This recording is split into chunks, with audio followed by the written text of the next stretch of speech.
America और Iran के बीच पिछले करीब 4 महीनों से जारी तनाव और संघर्ष को समाप्त करने की दिशा में एक महत्वपूर्ण शुरुआती सहमति बनने की खबर सामने आई है। हालांकि अभी इसे पूरी तरह अंतिम समझौता नहीं माना जा रहा है, लेकिन शुरुआती मसौदे और बातचीत के संकेतों ने अंतर्राष्ट्रीय स्तर पर हलचल बढ़ा दी है।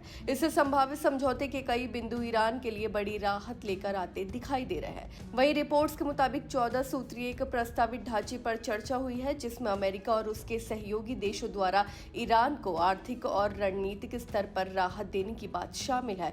रिपोर्ट्स में दावा किया गया है कि इस समझौते के तहत ईरान के पुनर्निर्माण और आर्थिक स्थिरता के लिए करीब 3000 अरब डॉलर की सहायता पैकेज पर विचार किया जा रहा है। ये राशि युद्ध और प्रतिबंधों से प्रभावित ईरानी अर्थव्यवस्था को दोबारा खड़ा करने में महत्वपूर्ण भूमिका निभा सकती है।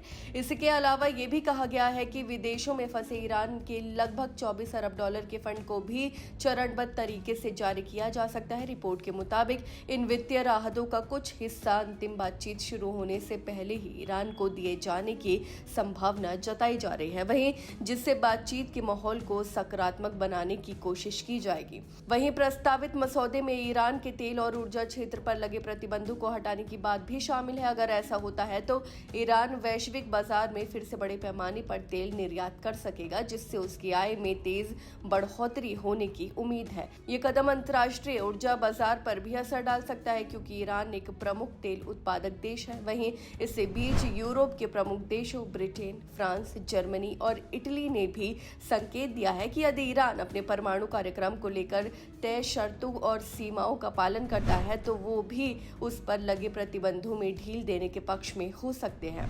इससे समझौते को अंतर्राष्ट्रीय समर्थन मिलने की संभावना और मजबूत हो गई है। वही रिपोर्ट में यह भी दावा किया गया है कि अमेरिका की ओर से 30 दिनों के भीतर ईरान के बंदरगाहों पर लगी नौसैनिक नाकेबंदी को हटाने की बात सामने आई है। इसके जवाब में ईरान ने यह सहमति जताने की शर्त रखी है कि वो रणनीतिक रूप से महत्वपूर्ण होर्मुज स्ट्रेट को अंतर्राष्ट्रीय जहाजों के लिए फिर से पूरी तरह खोल देगा, जिससे वैश्विक व्यापार मार्ग सुचारू हो सके।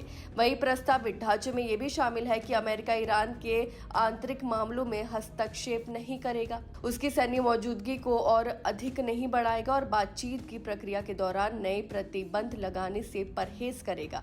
ये सभी बिंदु दोनों देशों के बीच विश्वास बहाली की दिशा में अहम माने जा रहे हैं। वहीं ईरान की ओर से ये भी स्पष्ट किया गया है कि अंतिम और औपचारिक बातचीत तभी शुरू होगी जब उसकी विदेशों में जमी हुई संपत्तियों का कम से कम आधा हिस्सा जारी कर दिया जाए, तेल प्रतिबंधों में वास्तविक राहत दी जाए और अमेरिकी नौसैनिक नाकेबंदी को हटाया जाए। हालांकि इन सभी संभावित सहमतियों के बावजूद कई अहम मुद्दे अभी भी अनसुलझे हैं। अमेरिका चाहता है कि ईरान अपने परमाणु कार्यक्रम पर लंबे समय तक सख्त नियंत्रण और सीमाएं स्वीकार करे, जबकि ईरान का मुख्य जोर प्रतिबंधों में व्यापक राहत और अपनी फंसी हुई संपत्तियों की पूरी वापसी पर है।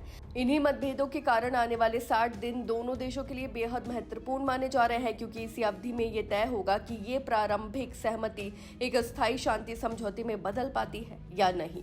आपकी इस बारे में क्या राय है, हमें कमेंट करके जरूर बताएं। फिलहाल इस खबर में बस इतना ही और ऐसी ही तमाम खबरों को देखने के लिए देखते रहिए भारत एक्सप्रेस।